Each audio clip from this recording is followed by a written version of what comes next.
sisi kama jamii ya Wakenya, katiba tukibadilisha, tubadilishe kwa niaba, kwa faida ya Mwakenya, kila Mwakenya, sio tu kwa wale wachache ambao wangependa kupata nafasi ya kuwa viongozi.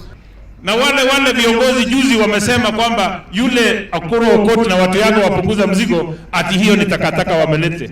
What Akuru Okot and his team have done is what every Kenyan has in their mind. Let us open the space, let us discuss openly, and this time we want to change the constitution for the good of Kenya, not for the good of our individual. Those people who are undertaking the BBI process is taking Kenyans for a ride, and we are not fools.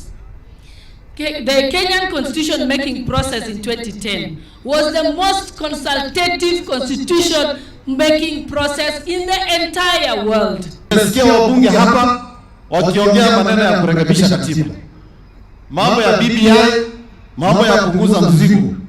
Kwanza kabisa, kama viongozi wa kaunti ya Uasin Gishu, wale watu wa BBI hawakuchukua maoni ya viongozi wa county 27, county number 27. We were never consulted. Let it go on record. We should not be bothered about this group and that group and that initiative and the other one.